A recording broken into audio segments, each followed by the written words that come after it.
মানে পীর বাবার মাজার সেই প্রতি বছর হয়, উরুস হয়। উরুসের জন্য আসা আমাদের হয়, সিন্নি দেওয়া হয়। মাঘ মাসের এই প্রথম তারিখে আমাদের এই মেলাটা হয় বরাবরেরই। বাবা নিরুদ্দিন শাহ বাবার আমরা মাজার যাকে বলে জানি, এবং আমাদের মাজারে প্রত্যেক হিন্দু মুসলিম মানে যে কোনো জাতির মানে জাতি ধর্ম বর্ণ নির্বিশেষে প্রত্যেক মানুষ আসে, এসে কেউ চাদর চাপায় বা বিভিন্ন রকম মান্যত, বিভিন্ন রকম অনেক মানুষের মুরাদ পুরা হয়। তো চাদর চাপায়, সিন্নি হয়। আমাদের মেলা একদিনের মেলা, এবং মেলা আমরা খুব ভালোভাবে উপভোগ করি। আর আগামী দিন যেন আরো ভালোভাবে হয় এটুকুই আমরা বলবো। আমার নাম শেখ মুকেন্দার হক, আমি বাঁকুড়া ঈদগাহ মোড় মাচানতলা। আজকের এই মেলা, এটা নির্গিন শাহ বাবা বলে একজন ছিলেন, যাকে মুসলমান সম্প্রদায়ের মানুষরা যাকে পীর আখ্যা দিয়েছেন, যাকে অলির দুধ বলে মনে করেন। আমরা লোককথিত যা ইতিহাস, সেই ইতিহাসে যা উল্লেখ, যা ব্যাখ্যা, তা অনুযায়ী যদি বলতে হয় তাহলে প্রায় 1000 বছর আগে নির্গিন শাহ বাবা এই রাস্তা দিয়ে যাচ্ছিলেন। এই রাস্তা দিয়ে যেতে যেতে তিনি মূলত ইসলাম ধর্ম প্রচারের উদ্দেশ্যে বেরিয়েছিলেন। এই রাস্তা দিয়ে যেতে যেতে তিনি অসুস্থ হয়ে পড়েন, এবং এতটাই ক্লান্ত অসুস্থ হয়ে পড়েন যে এখানে তিনি বাধ্য হয়ে যান থাকতে। এখানে থেকে যান। এখানে হিন্দু সম্প্রদায়ের মানুষজনেরা তাকে আশ্রয় দেন। পরবর্তী সময় তার এখানে মৃত্যুর পরে সমাধি দেওয়া হয়।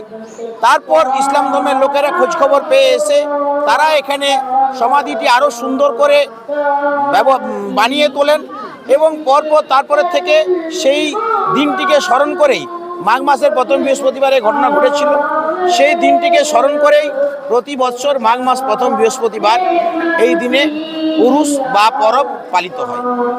শুধু ইসলাম ধর্মের মেলা, মুসলমান ধর্মের মেলা বললে ভুল হয়। এটা সর্বধর্ম সমন্বয় সাধনের একটি মেলা। এটা সকাল থেকে যদি আমরা ভাবি তাহলে সকাল থেকে লক্ষ্য করা যাবে যে 90% মুসলমান সম্প্রদায়ের ভিড় বিকাল 4টা পর্যন্ত, 10% হিন্দু সম্প্রদায়ের ভিড়। আবার ঠিক বিকেল 4টা থেকে সন্ধ্যা 7টা যদি ভাবা যায়, 90% হিন্দু, 10% মুসলমান। অর্থাৎ হিন্দু মুসলমান সম্প্রীতির একেবারে বার্তা, সম্প্রীতির মিলন মেলা এই নির্গিন শাহ বাবার মিলন মেলা, নির্গিন শাহ বাবার উরুস পরব। আরও এখানে সত্যি একটা কথা বলে রাখি এ প্রসঙ্গে, যে মাজারটা যে জায়গায় অবস্থিত, এখানে বর্তমানে 3টি মুসলিম পরিবার রয়েছে। মাজারটিকে সারা বছর রক্ষণাবেক্ষণ করে রাখেন এই গ্রামের, এই এলাকার হিন্দু সম্প্রদায়ের মানুষজনেরা। সন্ধেবেলায় তারা একইভাবে এখানে এসে ওনারা এসে পরে এখানে তারা সন্ধ্যা দেন, তারা শাঁখ বাজান, সকালবেলায় মাড়ুলি দেন। এখানের হিন্দু সম্প্রদায়ের মানুষেরা এই সত্য পীরকে সত্য নারায়ণ জ্ঞানে পুজো করেন, আর মুসলমান সম্প্রদায়ের মানুষজনেরা তারা সত্য পীর জ্ঞানে, নির্গিন শাহ বাবা জ্ঞানে তারা মান্যত করেন, পুজো দেন। অনুপ রায়, এই মেলা কমিটির আমি কোষাধ্যক্ষ। এই মেলাটাই 550 বছর চলছে, 550 বছর চলছে। এখানে আমাদের ইসলাম প্রচারের মধ্যে আসা হয়েছিল। এই নির্গিন শাহ বাবা এখানে এসে সমাধি হয়ে গেছে, তাই এখানে মানুষ যারা আসেন, এখন এখানে হিন্দু, মুসলিম, শিখ, ইসাই, আজকে অনেকে আমাদের শিখ ভাইরাও এসেছেন।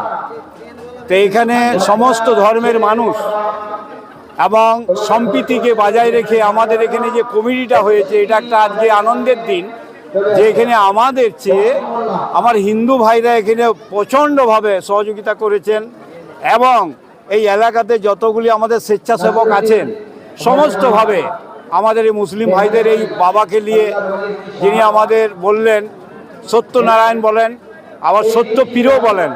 তো এই বাবাকে আমরা জানি যে আমাদের যে এই নির্গিন শাহ বাবা এখানে যা মান্যত করেন, সে মান্যতের জন্যে তারা শোধ করতে আসেন। আমার নাম আলী খান, আমি একদম স্বেচ্ছাসেবক।